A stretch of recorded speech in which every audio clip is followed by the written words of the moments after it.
The wrench slipped from Anna's grease-stained fingers for the third time that morning, clattering against the hull of the ancient cargo hauler she was desperately trying to repair. The Terran Outpost 7 was barely hanging on to the edge of civilized space, and Anna's mechanical shop was hanging on by an even thinner thread.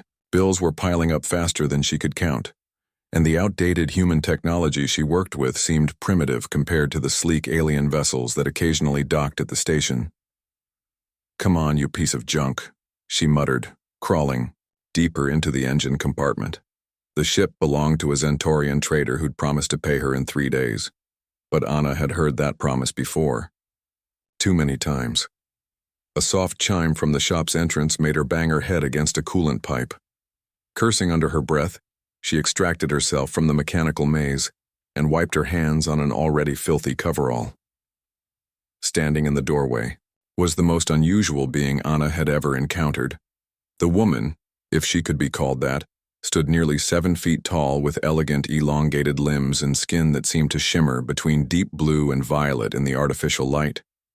Her eyes were large and luminescent, holding an ancient wisdom that made Anna feel uncomfortably young despite her 30 years of tinkering with starships.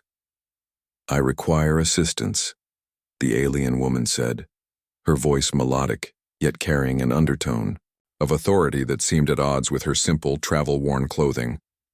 "My vessel has suffered a critical malfunction."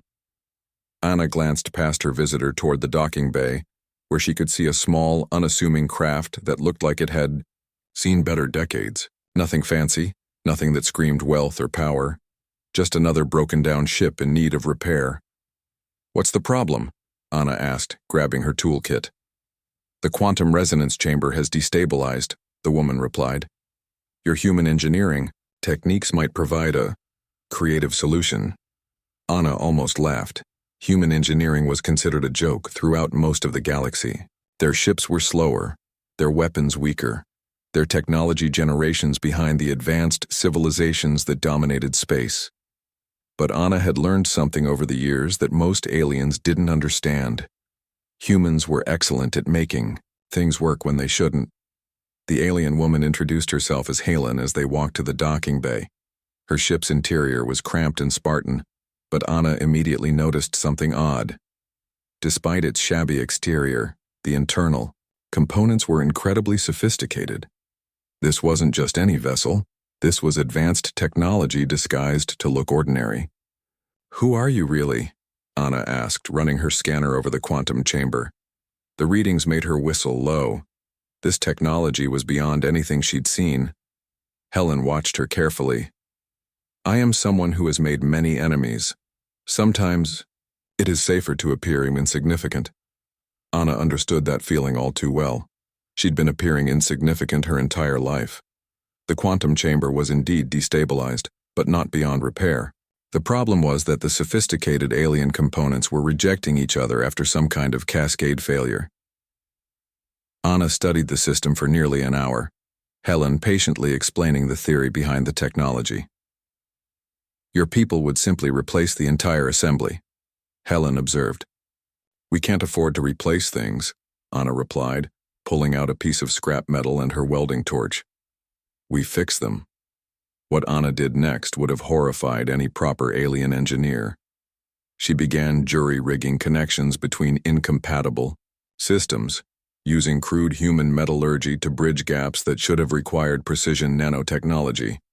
She rerouted power through improvised conduits, bypassed damaged circuits with handmade alternatives, and somehow convinced the elegant alien systems to cooperate with her rough-hewn solutions.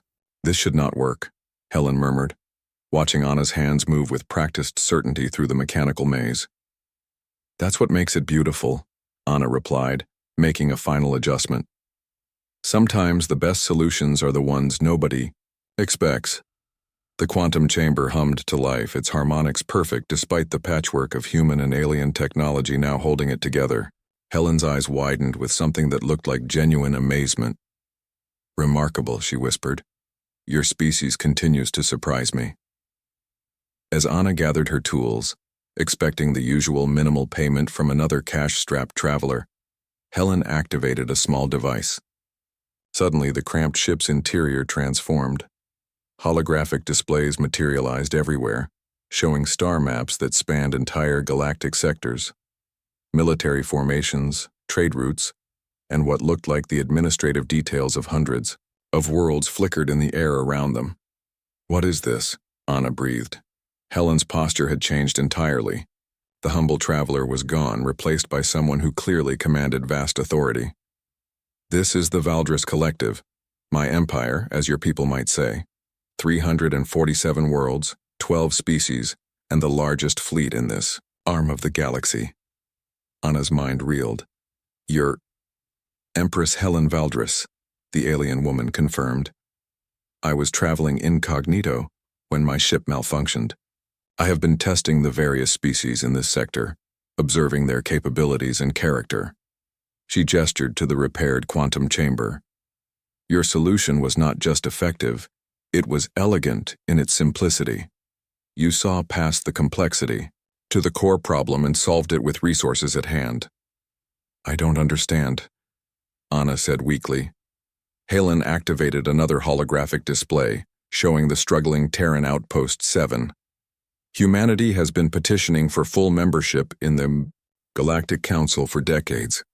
Most species see you as primitive, barely worthy of recognition." Her luminescent eyes fixed on Anna. "But I have seen what you can accomplish. Your people don't just adapt to survive. You innovate, improvise, and exceed expectations precisely, because you refuse to accept limitations."